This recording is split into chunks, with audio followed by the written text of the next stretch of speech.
Chapter 16. What she could not say. The house took Evara backward through itself. Not down, not away, backward. She knew the difference, because every room she had passed through returned to her in the wrong order, each one opening around her for less than a breath before folding into the next. The path vanished. The grey arch vanished. Orren vanished last, though her eyes kept making him in every dark seam ahead of her. His hand, his face, his mouth shaping her name after the song had gone flat. Then the record hall swallowed her. Drawers opened along both sides of her, thousands of them. Black glass faces flashing with pale script.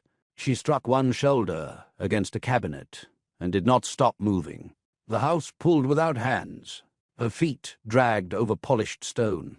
Her burned hand scraped a drawer edge, and pain went bright up her arm.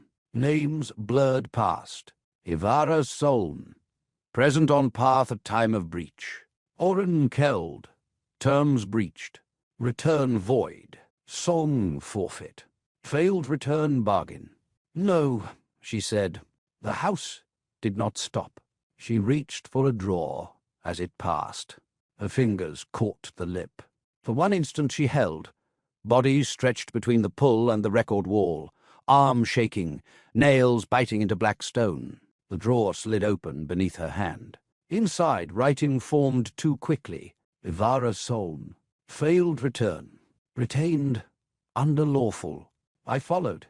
The words came raw. The writing paused.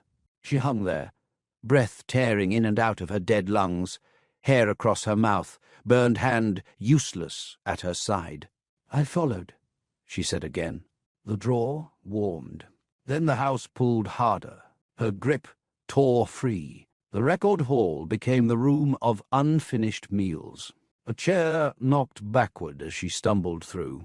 Tables stretched on every side, each with food waiting for someone who would never need to eat it. The saved crust, the child's porridge, 3 grains on a plate that were not her seed, and still made her chest hurt. Her hip struck a table. A cup tipped. It did not fall. Nothing here was allowed the mercy of breaking by accident. Evara caught herself on the edge of the table, and nearly stayed there. Only a breath. Only one. The thought struck so hard she almost laughed. That was all she had taken on the path. One breath. A breath that belonged to no one else. The house had waited. Volos had sung. The living world had waited ahead. Orren had not. The pull took her again. The table slid from her hands. She fell through the room of returned things. Hooks rattled. Buttons trembled in dishes. Combs, knives, letters, locks of hair, and little useless treasures turned their attention toward her as she passed. For one instant, she saw a blue thread in a glass dish and reached before she could remember. It was not hers. Her fingers closed on air. Then the green-black door with living leaves appeared at the end of a corridor. Closed. Still, smelling faintly of rain. Evara stopped moving. Not because the house released her, because the door looked at her. There was no better word. It stood at the far end of the hall, carved leaves dark and glossy, the notch in one leaf still visible near the center. The smell of spring soil entered the air, soft as a hand under the chin. Somewhere behind the door, a woman laughed once. Not kindly, not unkindly, as if she had seen this before, and was tired of being right. Evara's feet touched the floor. For 3 breaths, nothing pulled. Her burned hand shook at her side. Her other hand pressed against her ribs. Her mantle was gone. The torn dress beneath it clung to her body in strips and ash-stiff folds. One shoulder was bare. Her hair had come loose around her face. The grey bandage was gone from her burn. She could see the ruined skin in the green-black dimness, blistered and pale where it was not angry red. The door breathed. Evara thought of Orren on the path. Do you follow? She thought of her father at the table. Girl, she thought of Volos by the blue fire. You may sit. She thought of herself in the water, following until her body could not make forward happen any more. The door stayed closed. Good, she thought. She did not know whether she could bear another thing opening for her. The house took her again. This time, gently. That was worse. The corridor folded, and the blue fire chamber rose around her. Evara fell to her knees on the black floor. Her good hand struck stone.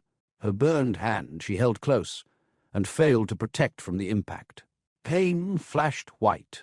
She did not cry out, not because she was strong, because the sound stuck somewhere behind everything else. The chamber was quiet, too quiet after the path. No Orren, no Orren, no living rain, no grey arch. Blue fire turned over itself in the hearth. The table stood where it had before, empty plate, knife, cup, black chairs, one carved with leaves at the far end, held in shadow and waiting for someone not here. Volos stood beside the fire. He had not sat.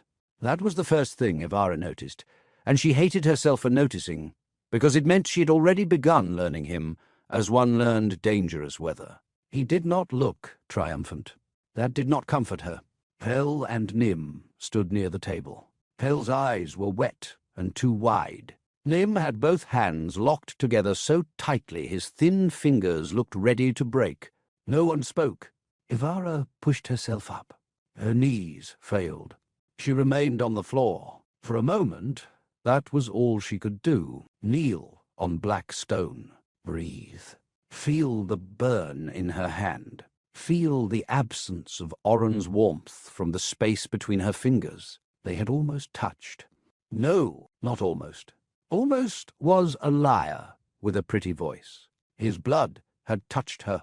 She looked at her fingers. There, on the first finger of her good hand, a dark red smear had dried along the knuckle. Orren's blood. Not his hand, only blood. She pressed her thumb to it. The mark did not vanish. Volos's gaze lowered to her hand. Evara closed her fist. "Do not," she said. Her voice sounded strange. Volos did not ask what she meant. Good. If he had, she might have thrown herself at him for making her explain the shape of a wound while it was still open. Pel took one step toward her. "Evara." Nim caught his arm. Pel shook him off, but stopped anyway. "I mean, Mistress Soln, He had no words. That made him better than the rest of them, for one breath. Evara looked at Volos. "Where is he?" "Living ground." The answer entered her body before anger could. Alive. Orren was alive. Songless, perhaps. Marked, perhaps. Broken, certainly. But alive. She closed her eyes.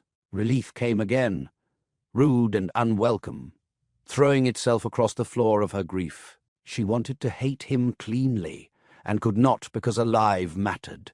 It mattered even now. "How far?" she asked. "Beyond the house."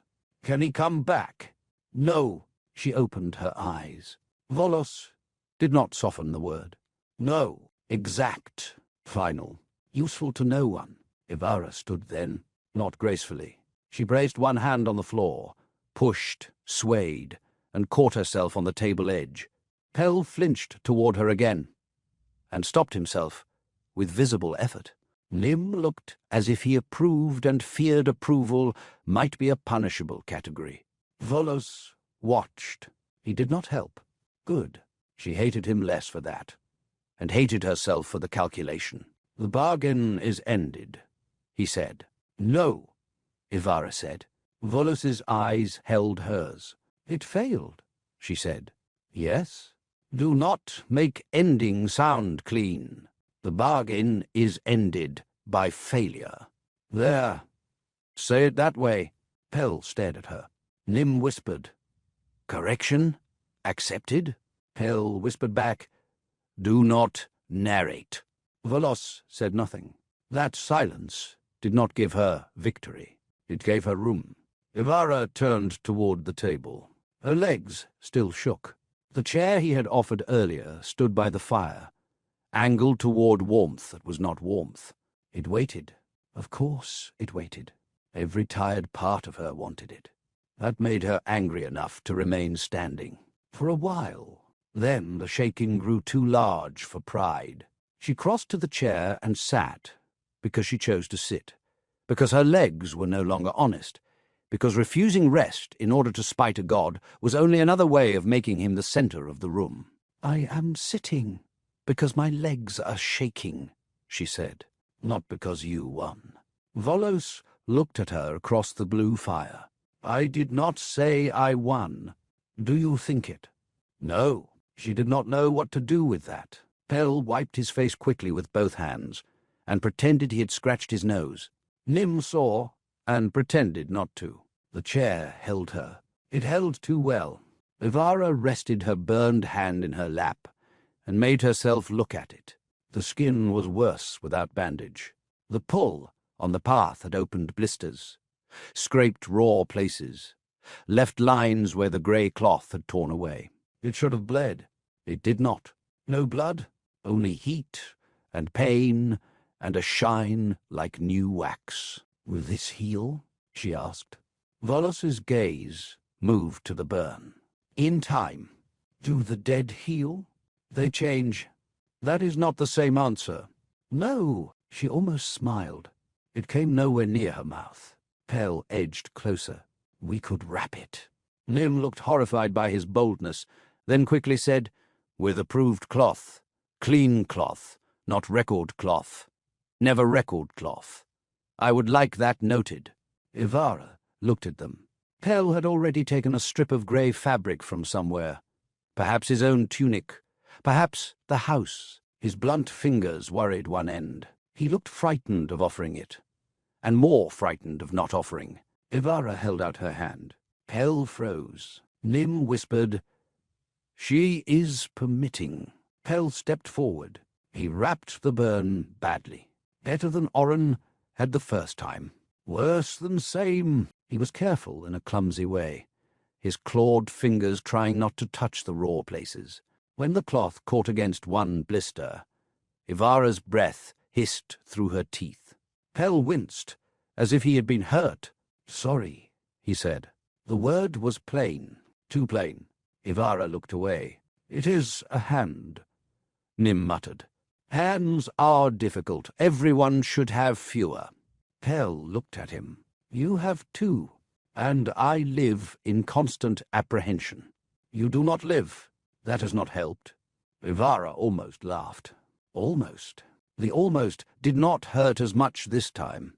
When Pell finished, the bandage sat crooked but serviceable. He stepped back quickly, as if worried the kindness might be recalled and punished. "Thank you," Evara said. Pell's face crumpled. Only for a second. Then he folded his arms. "Acceptable." Nim patted his shoulder once. Pell shoved him away. Evara looked at Volos again. "His song." Volos's face did not change. That was answer enough, and not enough at all. "You took it. The term took it. You are the term. I am its witness and authority. That is a coward's split." Pell made a small, distressed sound. Nim whispered, "Noted objection to metaphysical distinction." Volos's eyes sharpened. "Good. Let him have marks, too." "You think I should have spared him the cost he accepted?" Volos asked. "I think you placed the cost where he would bleed most." "Yes." Her mouth twisted. "You do enjoy that word. When it is true. Was there no other cost?" "There are always other costs." "Then why that one?" "Because his song broke the term." "No," Evara said. "His fear broke the term. His looking broke the term. His song came after. His song attempted to undo consequence. He was afraid. Fear does not void consequence." "I know what you said." "Then you know my answer." She leaned forward in the chair. "Do you know what he lost?" Volos looked at her. Blue fire moved across the stillness of his face. "Yes," the word came quietly. "It had weight. Not sympathy, perhaps. Memory. That was worse than indifference. and not nearly enough. Evara looked toward the empty leaf-carved chair in shadow. "You have survived loss, and made a kingdom out of it," she said. Volos did not move. "That does not make survival mercy." The chamber went cold. Pell and Nim both stepped back. The blue fire lowered until the hearth was more shadow than light. Volos's voice came soft. No. Evara's heart, or what remained to beat in her, moved once. No. Agreement, not apology. She would have preferred anger. Anger could be met. Agreement sat beside you and refused to leave. She leaned back. For a while, the chamber held them in silence. Then a drawer opened in the record wall. Evara turned. A black glass sheet slid out, hovering above the table. Pale writing crawled across it. Return bargain. Orren and Evara Soln. Breach. Visual reversal by Orren prior to completed crossing. Secondary breach. Song call and attempted compulsion. Return void. Evara Soln retained. Orren expelled living. Song forfeit accepted. Soul marked. Evara read each line. The words were accurate, not complete.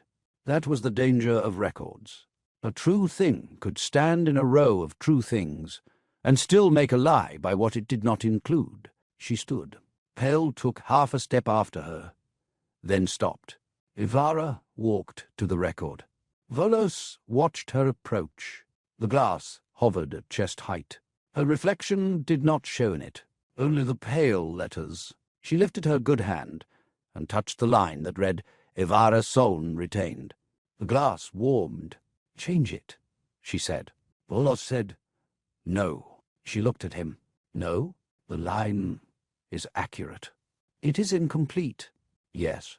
"Then change it. Additions may be made. Then add." The blue fire rose slightly. Volos's eyes remained on her. What addition? Evara looked at the record. What had happened? She had followed. She had paused. She had heard a song that was not for Orren. She had taken one breath that belonged to her. He had stopped. He had asked.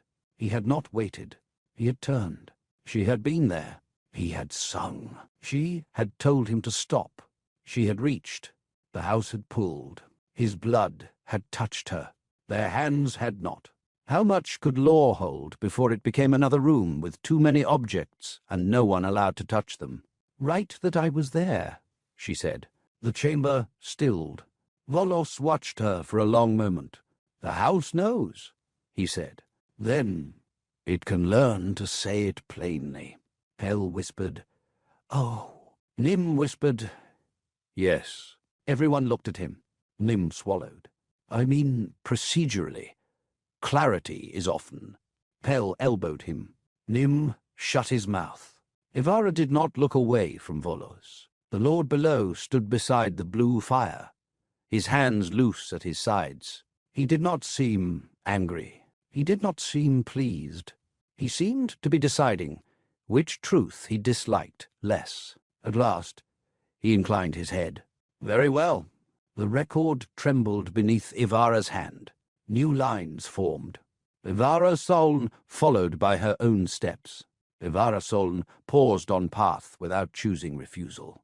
Evara Soln remained present at time of Orren visual breach. Evara Soln told Orren to stop singing. Evara Soln reached by her own will during breach consequence. Her throat tightened. There, not comfort, not freedom. Record. The public world above might still make its song. It would prefer a simpler wound. A lover turned back. A beloved lost. A warning shaped like romance. Men would sing it in taverns and courts, and never wonder whether the woman had paused for one breath or followed until mistrusted. But the house knew, and now the house had said it. Evara lowered her hand. The glass cooled. "Again," she said. Volos's brow shifted. "What?" "Read it." Pell's eyes widened. Lim looked as if he had just witnessed someone ask a cliff to recite weather. Volos looked at the record, then at her. "You require witness aloud." "Yes." "Why?" "Because Orren could not hear it now. Because Irene might. Because records locked away in drawers became another kind of silence. Because she had spent her life in a house where her mother's story changed depending on the man speaking, and she would not become an absence shaped by someone else's need. "Because I said so," she answered. For the first time, Volos almost smiled. Almost. It never reached softness. He turned to the record. His voice was low and exact. Evara Soln, followed by her own steps. Evara Soln paused on path without choosing refusal. Evara Soln remained present at time of Orren Keld's visual breach. Evara Soln told Orren Keld to stop singing. Evara Soln reached by her own will during breach consequence. The words entered the chamber. The drawers along the wall answered with a soft collective sound. Accepted. Evara closed her eyes. Her knees shook again. But she did not sit. Not yet. "There is more," Volos said. She opened her eyes. He was looking at the record, not her. A final line formed. At living expulsion, Orren Keld requested record of Evara Soln's presence. Evara stared. For a moment, the chamber lost shape. Orren on the other side of the closing. Song gone. Or going. Marked. Broken. Still saying, right, that she was there. Her hand closed around nothing. She hated him. She loved him. The two truths stood so close she could not tell which one had spoken first. "What did he say?" she asked. Volos looked at her. "Exactly." The lord below was silent. Then he said, "Right that she was there." Evara turned away, not to hide tears. There were no tears this time. Something else had risen in her. Harder than tears and less kind. He had turned. He had sung. He had pulled. He had also known at the end which part the story would try to steal from her first. That did not absolve him. It made him Orren. That was the most painful thing left. Pell sniffed behind her. Lim whispered, "Do not leak on the official record." "I'm not," Pell whispered back, voice thick. "You are emotionally humid. You are emotionally dead. We are all dead. It is not a useful insult here." Evara wiped at her face, and found wetness after all. She laughed once. It broke halfway through. The sound did not belong in the last house. The house kept it anyway. The record slid back into its drawer. The drawer closed. Evara watched until the seam vanished. "What happens to him now?" she asked. Volos did not answer quickly. That told her enough. "What happens to him?" she repeated. "He returns to the living world altered. Because of you. Because of the bargain." That split again. "Because of me," Volos said. The admission gave her no satisfaction. "And because of himself," he added. That gave her even less. She looked at the blue fire. Will he die? Not from this. Will he want to? Yes. The answer was so plain that her breath left her. She remembered Orren on the shore that was not hers to see. Crawling, perhaps. Songless, perhaps. Reaching for a road that had closed. She remembered him in the low beam, charming hunger into laughter because a room leaning toward him meant he existed. What was he now? If the room did not lean, what will he do? She asked. Volos's eyes moved toward the chamber ceiling, or beyond it. I do not know. Evara looked at him sharply. He knew the dead, the records, the house, the terms. He knew Ankistro's ship, and Orren's rivermark, and her own strange arrival. She had begun to hate the way he knew things before she knew they could be known. But he did not know this, or said he did not. Then the blue fire bent low. A pressure entered the chamber. Not from below, from above. Evara felt it in her teeth. The air tightened. Pell squeaked and dropped flat to the floor. Nim grabbed the table leg and muttered something about jurisdictional intrusion. The records in the wall all shut at once. Volos went utterly still. "What is that?" Evara asked. The blue fire darkened. "Storm," Volos said. "Not weather." She heard the difference. Her heart dropped. "Orren?" Volos looked toward the ceiling, face cold and unreadable. "Still living," he said. "That was not what I asked." No. The pressure deepened. For one breath, Evara smelled rain. Not spring rain behind the leaf-carved door. Not Skeldron rain. A high, hard rain. Sky rain. Rain with thunder behind it and no roof in mind. Volos's mouth tightened. Only slightly. "Enough." "Who is with him?" Evara asked. Volos did not answer. The pressure passed. Not gone. Farther away. The blue fire rose again, but its color had changed by a shade. Sharper now. Evara stood very still. She had thought the house would be the worst place for Orren. Now she was not sure. "Volos," she said. His gaze came back to her. It was the first time she had used his name without title. The room noticed. "Do not let them make him useful," she said. The words came from somewhere she did not understand. Volos looked at her for a long time. Then, softly, "That is not within my house. I did not ask where it was." "No," he said. And gods rarely refrain from using what grief leaves unguarded. Evara's burned hand throbbed. She looked toward the sealed ceiling, as if she could see through stone, house, road, earth, rain, and whatever sky had found Orren. She could not. The helplessness was old. The shape of it was new. Behind her, Pell had risen to his knees. Nim remained attached to the table leg, though he was pretending it was a strategic crouch. "What can I do?" Evara asked. No one answered. Then the wall of records opened. Not one drawer, many. Rows upon rows sliding out by a fraction. Each black glass face catching the blue fire.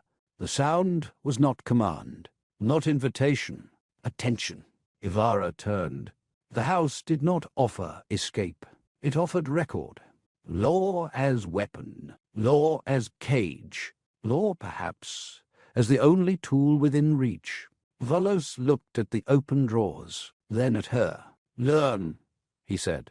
Evara thought of the field, the seed, pouch, the door that had broken, the path. Orren's face when he understood. The line, written at her demand. "I was there." Not enough. But a beginning. She looked at Pell. "Can you read these?" Pell swallowed. "Some?" She looked at Nim. Nim slowly released the table leg. "More than some." "Good," Evara said. Volos watched her. She did not sit. Not this time. "Show me where return bargains are kept." Pell's mouth fell open. Nim looked at Volos, then at Evara, then at the records. "That is," Nim said weakly, "a very large category." "Then start with failed ones." Volos did not smile. But the house opened another drawer, then another. Then a long, dark aisle appeared where there had been only wall, lined with records from floor to ceiling. Evara stepped toward it. Her legs still shook. Her hand still hurt. Her heart, if it was one, still pulled toward a living world she had not reached, and a man who had not trusted her silence. She stepped anyway, by her own steps. Behind her, Volos returned to the blue fire. Ahead the records waited. Evara entered the aisle and did not look back.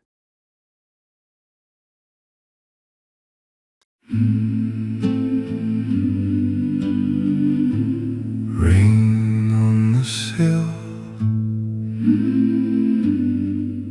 salt in the flame.